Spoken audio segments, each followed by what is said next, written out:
Welcome back to another episode of Rock Boys Football. One of the more fascinating storylines that we've seen in college football over the last couple of years is, for lack of better terms, the reignition of the rivalry down in the state of South Carolina, where, it's no secret Clemson, Dabo Swinney were kind of dominating this thing for a while. Shane Beamer in South Carolina, they are gaining ground fast. And where do these two programs sit going into 2025? Who runs the state of South Carolina?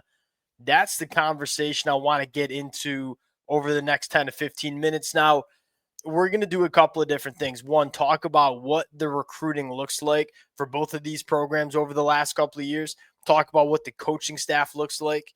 And then finally, we're going to round this thing out with just a good old fashioned roster battle, stacking these two programs, stacking what the talent is on both of these programs heading into 2025. Now, it's no secret I'm extremely high on both of these programs. Both are in my preseason top 10 rankings as we head into spring practice. To the Clemson and South Carolina fans, both of these fans, it's no secret I love talking about these teams.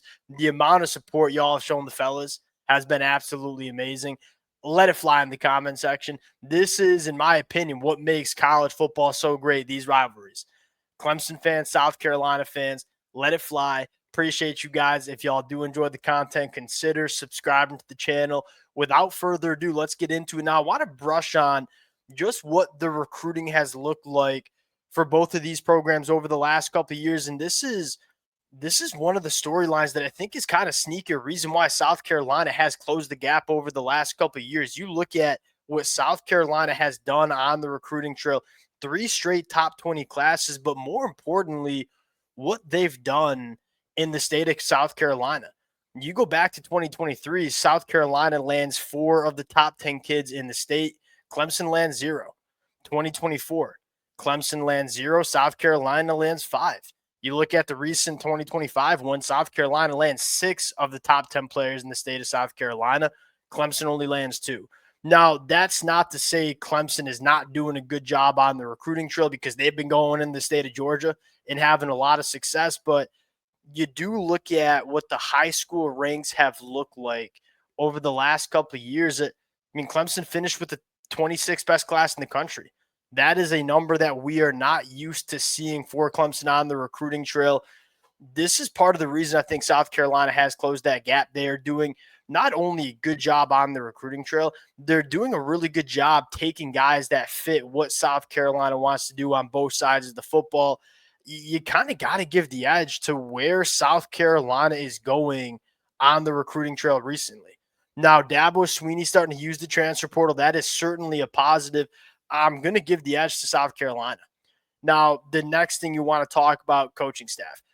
I think both of these programs have done a really good job. And it's no secret, both Shane Beamer and Dabo Swinney have made some questionable hires over the last couple of years, right? Dabo Swinney with Wes Goodwin, Shane Beamer kind of going back to the Coach Satterfield days. Going into 2025, I think brilliant coaching staffs. Garrett Riley clearly turning around this Clemson offense. You go out and land Tom Allen, who I think was one of the best sitting defensive coordinators in all of college football. Matt Luke on the offensive line. I think you got your coaching staff squared away if you're Clemson. And you look at South Carolina, the big question mark here is Mike Shula, but I'm a massive fan of Clayton White, massive fan of Sterling Lucas and what he's doing with those edge rushers. I'll probably give Clemson the slight edge just because we have a question mark about Mike Shula. Make no mistake about it. Like, both of these coaching staffs, really, really dang good. Now, I think the last conversation, and I think what I have the most fun with is, all right, who's got the better roster going into 2025? Let's start at the quarterback spot. 2 of the better quarterbacks in the country. You make no mistake about it. I'm going to give the slight lean to Cade Klubnik because I think he's a little bit more further along with his development. Now, if my brother was on this, he'd be taking Lenore Sellers. And so that kind of highlights you can have different opinions, and I would respect both opinions. Lenore Sellers, insanely high ceiling. And if he does take that step that we expect him to take in 2025, you are looking at one of the best quarterbacks in the country. Now, you look at Cade Klubnik. I have him as my number 1 quarterback in the country heading into 2025, a sneaky, phenomenal year from Cade in 2024 where, yeah, the offensive line was better. Yeah, the pass catchers were better, but Cade Klubnik just took some massive steps in a couple of different departments. One, pushing the ball down the field, exceptional. Keeping the ball out of harm's way, which is probably why I'm giving Cade the nod over Lenore Sellers. And then you look at how he's developed as an athlete. I think this was another one of those bigger steps in the right direction for Cade is kind of, hey, we know you're a really good athlete. Maybe not as quite as good as Lenore Sellers, but a really damn good athlete. Can you know how to use your athleticism in a more beneficial way? In 2023, it was like, didn't really know how to use the athleticism, when to run, when to extend plays, when to sit in the pocket and push it down the field. You saw him figure it out more. So I'm going to give the slight lean to Cade Klubnik. I wish I waited for my brother to do this episode because he would be arguing with Lenore Sellers.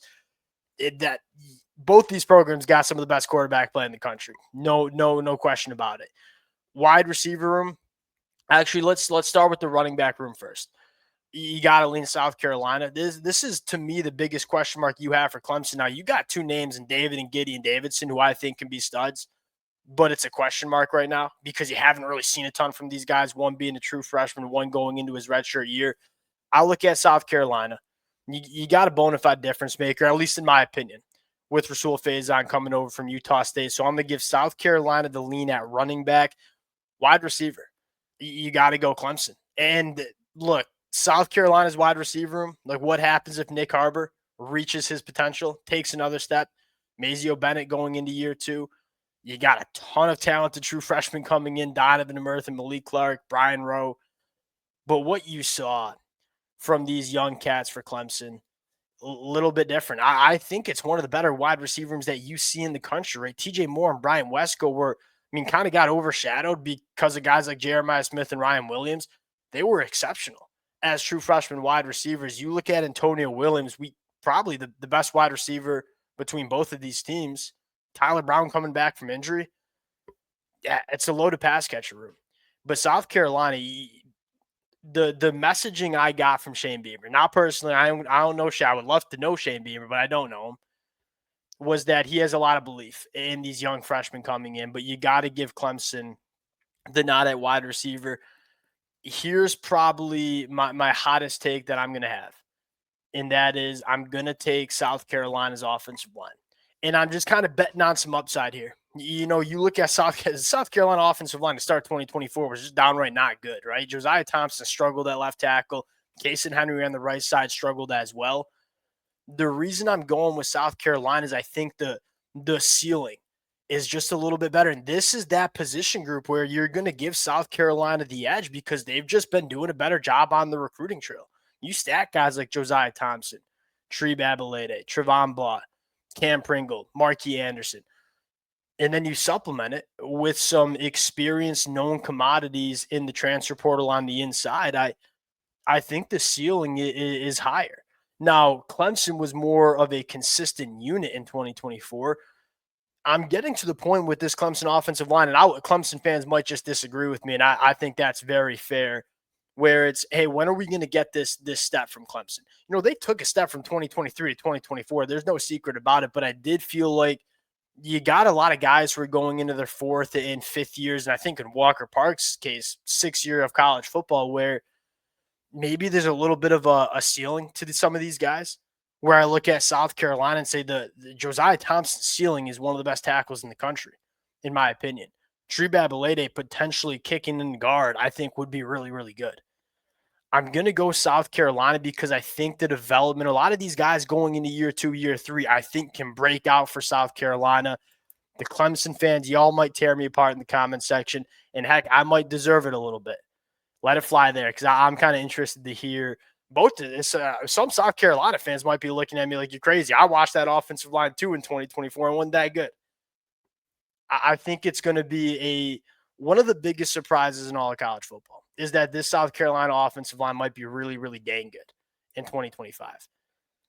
Defensive line, you got to go Clemson just because of the question marks you have on the inside of the defensive line for South Carolina, where it's you just lose pretty much every guy that was a contributor on the inside, headlined by TJ Sanders. You look at Clemson, TJ Parker, Peter Woods, DeMonte Capehart coming back for one more year. Massive storyline. Will Helt in the portal. You have a guy like Vic Burley, who I think has a really high ceiling. Can he put it together? Amari Adams, top kid from the state of South Carolina, coming in as a true freshman. Think he's going to play a lot. For me, it has to do with depth. South Carolina might have the best pass rusher between both of these teams in Dylan Stewart. And that's not a disrespect to TJ Parker, because I think TJ Parker is really damn good. Dylan Stewart, as a true freshman, was special. But in terms of depth, you probably have to lean with Clemson. Linebackers, you probably got to go Clemson too. This is my biggest question mark for South Carolina here is, what does the off-ball linebacker room look like, where, similar to the inside of the defensive line, you pretty much lose every linebacker that played significant snaps. So you go to the transfer portal, land a guy like Sean Murphy. You land a guy like Justin Okoronkwo, who I think has a very high ceiling, but relatively new to the sport going into his redshirt freshman year. Sammy Brown, Wade Woodaz, those are two known commodities. And Sammy Brown looked awesome towards the tail end of 2024. You got to go Clemson. Going to the secondary, this is probably where it gets interesting, where you could take either one. I probably wouldn't argue. I'm going to go. I have in my notes slightly into South Carolina, and I'll stick with that. You look at, and I think Brandon Sissy getting added from NC State was massive. And Jalen Kilgore and Judge Collier, they've been very, very good. DQ Smith at the safety spot. To me, for Clemson, I really do like Avian Terrell at cornerback. I'm a very big fan of Ashton Hampton going into year 2. Some question marks at the safety position, for me at least, for Clemson. And that's probably why I give the nod to South Carolina. I think two really, really darn good secondaries as well. And you circle Saturday, November 29th. I wouldn't be surprised if that's a top 10 matchup in that football game, where there's a college football playoff spot on the line, kind of similar to what we saw last year. And South Carolina arguably maybe should have gotten into the playoffs. I think that these are two really dangerous teams in 2025. I'm high on both of them. The trajectory, though, for me, I'm going to lean South Carolina, because I look at what they're doing on the recruiting trail and kind of what the young talent development looks like. And then I look at Clemson and say that recruiting just kind of falling off. I mean, only 15 commitments in the 2025 class. That's got to change in 2026 if Clemson wants to continue to compete at the highest level of the sport. And it seems like it's just getting better under Shane Beamer in South Carolina.